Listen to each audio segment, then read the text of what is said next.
సునాదస్వరము July 20. ఆయన తన వాక్కును పంపి వారిని బాగు చేసెను. ఆయన వారు పడిన గుంటలో నుండి వారిని విడిపించెను. కీర్తనలు 107, 20. మన దేవుడు తన వాక్కును పంపించి మనల్ని బాగు చేసే దేవుడు.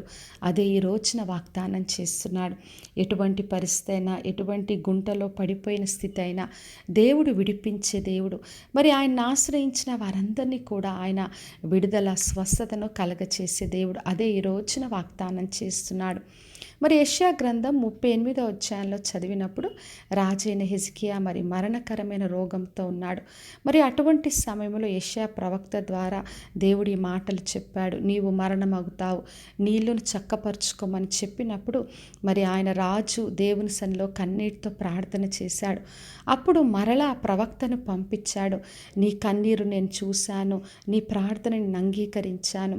మరి 15 సంవత్సరాలు నీకు ఆయుష్నిస్తానని యెహోవా దేవుడు తన ప్రవక్త ద్వారా మాటను పంపించాడు. ఆ మాట రాగానే మరి హిజ్కియాకు స్వస్థత, విడుదల కలిగింది. ఆ మరణకరమైన రోగం నుంచి ఆయన విడిపించబడ్డాడు. మరి దేవుని మాటకు అంత శక్తి ఉంది. తన వాక్కుని పంపించి ఆయన బాగు చేసే దేవుడై ఉన్నాడు. మరి మత్తయి సువార్త 8వ అధ్యాయం 8వ వచనంలో ఒక శతాధిపతి యేసుక్రీస్తుతో ఈ మాటలు చెప్పాడు. ప్రభువా, నీవు మాట మాత్రము సెలవిమ్ము, అప్పుడు నా దాసుడు స్వస్థపరచబడునని చెప్పాడు. మరి ఆ శతాధిపతి యేసుక్రీస్తు మాటకున్న శక్తిని తెలుసుకున్నాడు. ఆ మాట యందు విశ్వాసం ఉంచి నీవు మాట మాత్రం సెలవిస్తే చాలని చెప్పాడు. మరి యేసుక్రీస్తు ఆ మాటలు విని ఆశ్చర్యపడి నీ విశ్వాసం చొప్పున జరుగుతుందని చెప్పినప్పుడు ఆ దాసుడు స్వస్థత పొందుకున్నాడు. మరి దేవుని మాటకు అంత శక్తి ఉంది. మరి యేసుక్రీస్తు ఒక మాటను పలికినప్పుడు స్వస్థతను, విడుదలను మనం పొందుకుంటాం. కాబట్టి నా ప్రియ సహోదరి, సహోదర, ఈ రోజున ఎటువంటి రోగమైన, వ్యాధులైనా, మరణకరమైన స్థితి అయినా దేవుడు తప్పక విడుదలిస్తాడు, స్వస్థతిస్తాడు. కాబట్టి విశ్వాసంతో ఆయన్ని ఆశ్రయిద్దాం. ఆయన తన వాక్కును పంపించి మనకు స్వస్థతిస్తాడు, మనల్ని బాగుపరుస్తాడు. మనం పడిన గుంటలోంచి మనల్ని విడిపించే దేవుడు.